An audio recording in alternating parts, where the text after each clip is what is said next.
Pemirsa TV-mu dimanapun berada, ayah bunda yang berbahagia. Ada sebuah pertanyaan dari netizen tentang transaksi apa saja yang terdampak oleh goror ini. Ayah bunda sekalian, sebelum kita menjawab pertanyaan tadi, ada baiknya kita memilah terlebih dahulu dua model transaksi yang dalam keseharian kita lakukan. Pertama, ada transaksi yang bersifat sosial, dan yang kedua ada transaksi yang bersifat komersial. Nah, transaksi sosial itu seperti apa? Transaksi sosial adalah transaksi yang kita lakukan dengan tanpa mengharap imbal jasa atau keuntungan dunia apapun. Misalnya infak, sodako, zakat, atau wakaf yang kita tunaikan, hadiah yang kita berikan kepada teman, relasi, karyawan, saudara, atau keluarga kita. Ini adalah transaksi-transaksi yang bersifat sosial. Sementara transaksi komersial adalah transaksi bisnis, transaksi yang kita lakukan dengan harapan kita mengejar selisih, mengejar keuntungan dari transaksi yang kita lakukan. Nah, ayah bunda yang berbahagia, terkait dengan bab goror ini, maka transaksi yang terdampak oleh goror atau transaksi yang ada gorornya dan menjadi terlarang dan menjadi batal transaksinya itu dalam pandangan Islam adalah transaksi tijari, transaksi komersial, transaksi bisnis yang kita lakukan, tapi di situ ada goror, ada ketidakpastian, atau ada ketidakjelasan. Apakah itu terkait dengan kuantitas, terkait kualitas, atau terkait harga, atau terkait waktu penyerahannya. Nah, dalam transaksi tijari ini, goror yang terjadi di salah satu keempat kriterianya tadi, itu berdampak menjadi transaksi yang terlarang. Tapi, kalau transaksi sosial, walaupun di situ ada goror, di situ ada ketidakpastian, di situ ada ketidakjelasan, maka tidak masalah, boleh dan tidak membatalkan transaksinya. Misal, saya menjanjikan kepada Mas Aep, kalau Mas Aep target salesnya tercapai, maka Mas Aep dapat hadiah dari saya. Ini kan nggak jelas, hadiahnya apa? Tidak jelas. Apakah target itu tercapai atau tidak juga nggak jelas.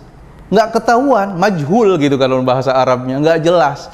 Bisa tercapai, bisa nggak tercapai. Tapi karena ini transaksinya bersifat sosial, tadi saya akan menawarkan hadiah, menjanjikan hadiah kepada Mas Aep, maka transaksi di bab sosial ini dibolehkan dan transaksinya itu tetap sah, ya, sehingga ketika nanti misalnya Mas Aep chip target, bisa mencapai target yang diberikan, target sales yang diberikan, saya bisa memberikan hadiah. Hadiahnya apa? Ya terserah saya, ya. Mas Aep tidak bisa menuntut, misalnya saya mintanya hadiahnya motor, nah, nggak bisa, karena ya walaupun tadi janjinya tidak jelas apa hadiahnya, kemudian kapan akan diberikannya, nggak masalah. Tapi kalau dalam transaksi tijari, transaksi komersial, transaksi bisnis, ini menjadi cacat, ya, menjadi penyebab cacatnya transaksi itu dan masuknya transaksi itu ke dalam transaksi hitam yang terlarang dalam pandangan Islam. Nah, ayah bunda sekalian, contoh lain misalnya terkait dengan transaksi tijari yang terlarang adalah seperti asuransi kesehatan, ya, asuransi kesehatan konvensional yang ditawarkan oleh lembaga asuransi konven terkait kesehatan, ya, di mana kita sebagai peserta asuransi tersebut membayar premi bulanan secara jelas, misalnya 100.000 per bulan, ya, tapi tanggungan resiko, ya, atas sakit atau biaya dari sakit itu nggak jelas. Kenapa? Karena sakit itu sesuatu yang tidak pasti. Mungkin besok kita sakit, mungkin juga nggak sakit, sehingga kita membeli sesuatu yang tidak jelas, ya.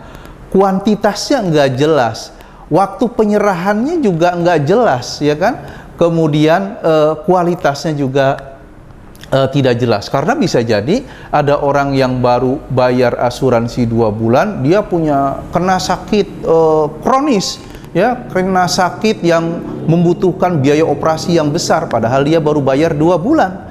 Sementara ada orang yang udah bayar bertahun-tahun, dia nggak pernah sakit, sehingga dia nggak pernah menggunakan klaim asuransi tersebut, dan kemudian biaya premi yang sudah dibayarkan oleh para peserta asuransi ini tiba-tiba hangus begitu saja karena dia menjadi pendapatan perusahaan asuransi yang menjual sesuatu yang nggak pasti.